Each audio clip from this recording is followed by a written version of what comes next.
আজকে আমি আলোচনা করছি peacock English grammar and translation এই গ্রামার বইটির ফিফথ চ্যাপ্টার নিয়ে। তো ফিফথ চ্যাপ্টারে তোমাদের আছে দেখো সেন্টেন্স। তো আমি সেন্টেন্সের যে এক্সারসাইজগুলো আছে সেগুলো আমি সলভ করে দিচ্ছি। দেখো অ্যাক্টিভিটিস ওয়ানে তোমাদের কি বলেছে, নিচের সাজানো ওয়ার্ডগুলির মধ্যে কোনটি সেন্টেন্স এবং কোনটি নয় তা লেখো। ঠিক আছে, তারপরের দেখো 2 নম্বরে কি বলেছে, নিচের সেন্টেন্সগুলির প্রতিটির মধ্যে থেকে সাবজেক্ট ভার্ব ও অবজেক্ট বেছে খাতায় লেখো। তারপর দেখো এক্সারসাইজ 3তে কি বলেছে, নিচের প্রতিটি প্রশ্নের এলোমেলো ওয়ার্ডগুলিকে সাজিয়ে একটি সেন্টেন্স তৈরি করো। Subject plus verb plus object প্যাটার্নটি অনুসরণ করো, আর সেন্টেন্সের প্রথম লেটারটি ক্যাপিটালে লিখতে হবে। দেখো তারপরে দেখো তোমরা এক্সারসাইজ 4-এ কি বলেছে, নিচের বাংলা বাক্যগুলিকে ইংরেজি সেন্টেন্সে অনুবাদ করো। Subject plus verb plus object pattern অনুসরণ করো। তারপর দেখো এক্সারসাইজ 5-এ কি বলেছে, নিচের ইংরেজি সেন্টেন্সগুলিকে বাংলায় অনুবাদ করো এবং তোমার লেখা বাংলা বাক্যগুলি থেকে সাবজেক্ট ভার্ব ও অবজেক্ট বেছে পাশে লেখো। আমি সবগুলোরই দেখো সলভ করে দিচ্ছি। দেখো 1 নাম্বার অ্যাক্টিভিটিসে কি বলেছিল, যে নিচের সাজানো ওয়ার্ডগুলির মধ্যে কোনটি সেন্টেন্স এবং কোনটি সেন্টেন্স নয় তা লেখো।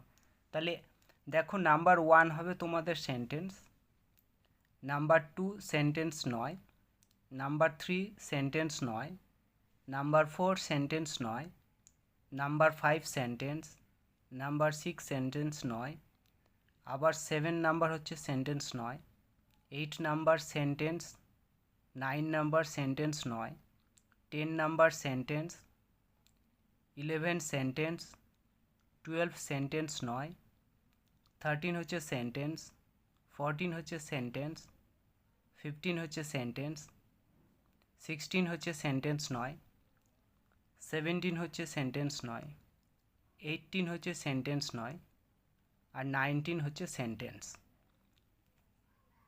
তারপর দেখো তোমাদের 2 নম্বর অ্যাক্টিভিটিসে কি বলেছিল, যে নিচের সেন্টেন্সগুলির প্রতিটির মধ্যে থেকে সাবজেক্ট ভার্ব অবজেক্ট বেছে খাতায় লিখতে বলেছিল।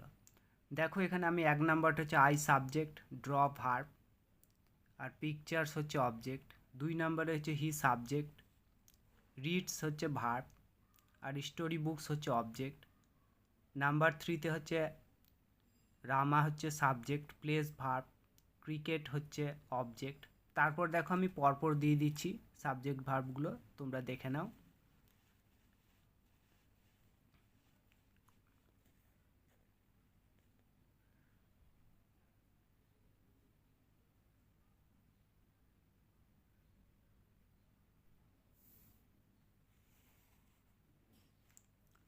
তারপর দেখো তোমাদের অ্যাক্টিভিটি 3তে কি বলেছিল, যে নিচের প্রতিটি প্রশ্নের এলোমেলো ওয়ার্ডগুলিকে সাজিয়ে একটি সেন্টেন্স তৈরি করা। মানে তোমাদের সাবজেক্ট ভার্ব অবজেক্ট প্যাটার্ন অনুসারে করতে হবে, আর প্রথমটা ক্যাপিটালে লিখতে হবে।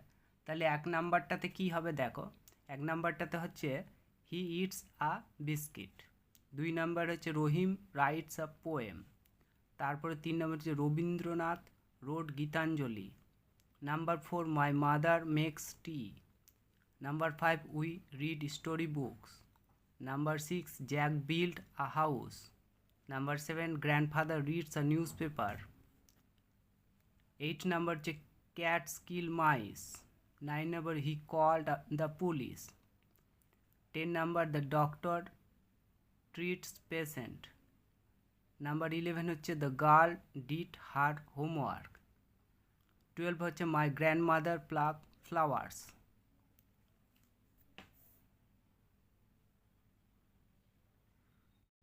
তারপর দেখো তোমাদের নাম্বার 4-এ বলেছিল যে বাংলা বাক্যগুলিতে ইংরেজিতে পরিণত করতে হবে, মানে সাবজেক্ট ভার্ব অবজেক্ট প্যাটার্ন অনুসারে। ঠিক আছে, তো এখানে মোট দেখো তোমাদের 15টি আছে, আমি দিয়ে দিয়েছি, তোমরা দেখে নাও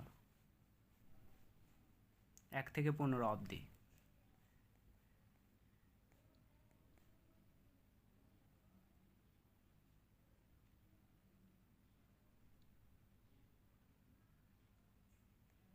ঠিক আছে, 1 থেকে 15 অবধি দেওয়া আছে।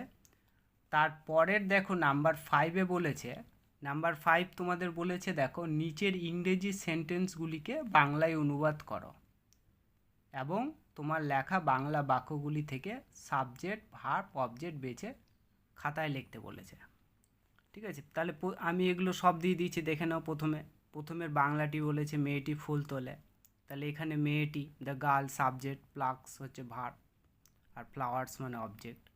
তারপর বলেছে আমার ঠাকুরদা একটি খবরের কাগজ পড়েন, তাহলে মাই গ্র্যান্ড ফাদার হচ্ছে সাবজেক্ট আর রিডস হচ্ছে ভার্ব আর পড়া হচ্ছে অবজেক্ট হচ্ছে আর নিউজ পেপার। তারপর দেখো 3 নম্বরে বলেছে বৃদ্ধ মানুষটি জুতো মেরামত করেন, the old man mends shoes, তাহলে ওল্ড ম্যান হচ্ছে সাবজেক্ট, মেন্স হচ্ছে ভার্ব, শুজ হচ্ছে অবজেক্ট। তারপরে শ্রীমতী দাস শিক্ষার্থীদের পড়ান, তার মানে মিসেস দাস টিচেস স্টুডেন্টস। সব সাবজেক্ট ভার্ব করা আছে, তোমরা বুঝতেই পারছো, পরপর তোমরা দেখে নাও।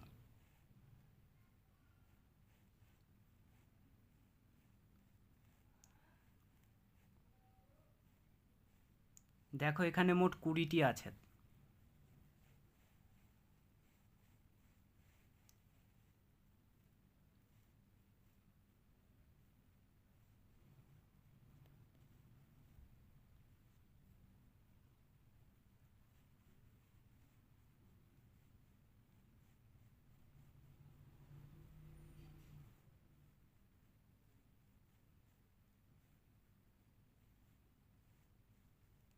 দেখো শেষে কি আছে, পাখিরা বাসা বনে, বার্ডস বিল্ড নেস্ট, তার মানে বার্ডস হচ্ছে সাবজেক্ট আর বিল্ড হচ্ছে ভার্ব আর নেস্ট হচ্ছে বাসা। এই ছিল তোমাদের চ্যাপ্টার 5 মানে সেন্টেন্স।